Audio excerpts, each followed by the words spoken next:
Sejak 1984, film karya sutradara Arifin C. Nur yang berlatar tragedi 30 September 1965 diputar setiap tahun. Film dengan biaya produksi 800 juta rupiah ini menjadi tontonan wajib siswa sekolah pada masa itu. Pemutaran film ini akhirnya dihentikan pada 1998 oleh Menteri Penerangan saat itu, Yunus Yosvia. Salah satu alasan penghentian, beberapa bagian film menampilkan fakta sejarah yang dipertanyakan.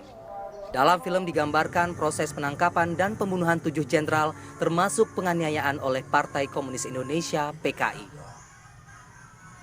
Tim forensik ketika itu, yang masih muda-muda, baru mengeluarkan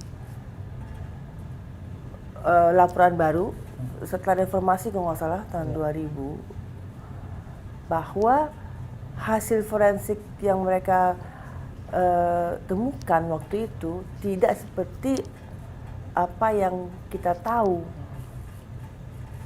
Jadi dimanipulasi itu.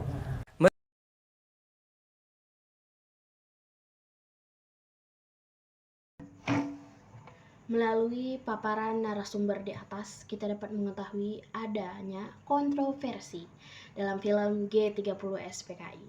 Kontroversi tersebut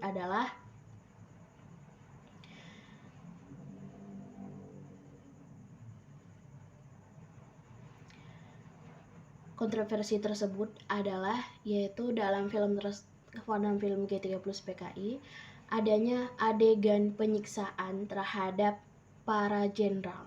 Nah, dan ternyata adegan ini tidak ada. Nah, kita semua pasti terkejut karena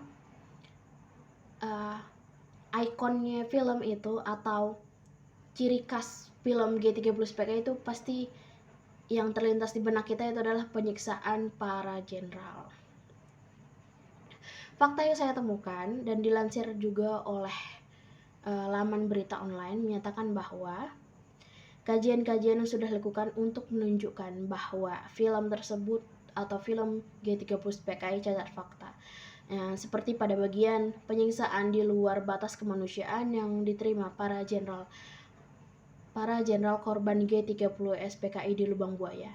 Hasil visum dilakukan justru tidak terbukti adanya penyiksaan. Nah, adegan-adegan penyiksaan terhadap jenderal itu yang di film yang ada dalam film G30S PKI itu ternyata tidak ada, dan hasil visumnya itu tidak terbukti adanya penyiksaan. Nah, pengakuan dari sutradaranya itu sendiri, ia sudah mengakui bahwa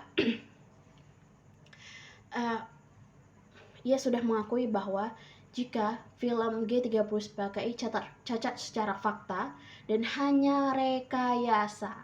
Ini mencengangkan, teman-teman. Ini sangat mencengangkan bahwa sutradaranya sendiri sudah mengakui jika film itu cacat fakta dan hanya rekayasa. Berdasarkan dari hasil arsip visum, penyiksaan para jenderal sebelum dimasukkan ke lubang buaya itu tidak benar adanya dan hanya didramatisasi. Nah, itu dia. Jadi adegan penyiksaan yang ada di film G30S PKI itu hanya dibuat untuk mendramatisir peristiwa penculikan para jenderal.